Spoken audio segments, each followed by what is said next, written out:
Everyone, Becca here. I tried this before, but I'm going to try it again.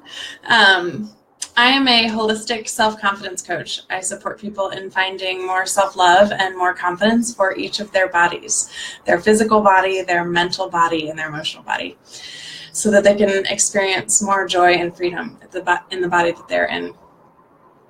Today, I want to talk about cognitive dissonance. And for those of you who don't know the term, it is something used in psychology in regarding our beliefs.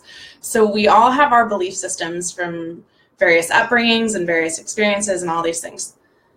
And what cognitive dissonance is essentially when you have a thought come into your cognition, a thought come into your mind that is dissonant to your belief. Then your belief system either needs to take in that thought and new idea and assimilate it, or reject it. You see this come up a lot with like religious arguments or spirituality. Sometimes people get into these really heated arguments because when someone comes up at your belief, something that deep as religion or something is intertwined into a lot of different things. So assimilating it might be really challenging.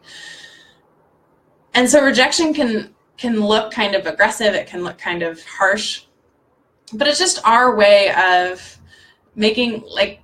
continuing on in the world without our entire lives falling apart. So applying this to my work, you might have some cognitive dissonance to a lot of the things that I'm saying. Let's say you hold a belief that you have to change your body in order to enjoy life, that you have to fix something in order to become worthy, that in order to feel sexy or confident, your body needs to change in some way, you need to change in some way, something has to shift. And so when I say something along the lines of, you can enjoy being in your body right this moment, you can feel really sexy, you can feel really confident in the body that you're in right now, that might be completely dissonant to your belief system. And something like that is really, really deep. Like our bodies, our self-image, our self-worth is very, very basic. And so when a belief comes up that is challenging that, you, again, like cognitive dissonance says, you have the ability to assimilate it and take it into your belief and allow that to sort of permeate and settle in, or reject it. And so if you find yourself consistently like, this fucking Becca girl, she's up here talking all this shit and I don't believe one second of it. If you find yourself rejecting over and over and over again, take a second to let that sink in a little bit. Let the words that I'm saying, let the message that is coming kind of assimilate into your belief system.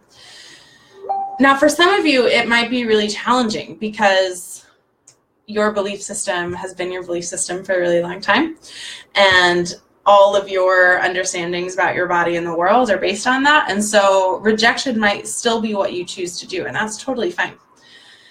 But I want to name this because that's a thing. When somebody's coming at you with an idea that is completely dissonant to your belief system, with something that deep, it's not easy. It's not really what we're going to do to assimilate it. Almost always we're going to reject it. And so I'm here to just keep preaching this message, to keep giving it in different ways. And hopefully eventually you can let that soften a little bit. You can let your rejection soften, and hopefully let some things sink in. It might be kind of challenging to see how your belief systems assimilate to that, because a lot of people have beliefs that about their body and food and weight and confidence and all that stuff that runs much deeper than just hearing a Facebook video or coming to a class or something. It's going to take a lot longer to unhinge that. But it doesn't mean it's not possible. It's totally fucking possible. And the first step is to just even believing that it is. Believing that it's possible that something can shift. Not a physical change, not some drastic shift, some minor mental programming that just needs some shaping up. Because I had that belief for so many years, and that something had to change in order for me to feel confident, that something had to change in order for me to step into my fullest and live my best life in order to feel sexy. And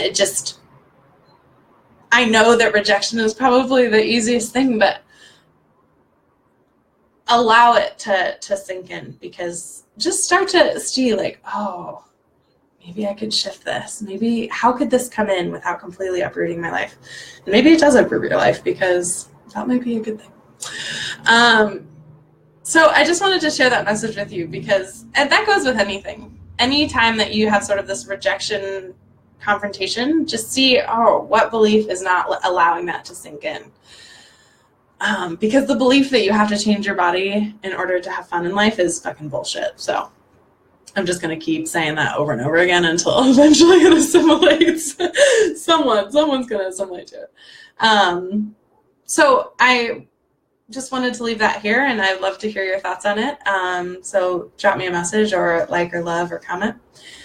And happy Sunday. Enjoy the weekend. Enjoy these last couple hours, and hopefully you can find some time to really treat yourself and really love on yourself these last couple hours before Monday. So happy Sunday. I hope it's a great one, and sending all tons and tons of love.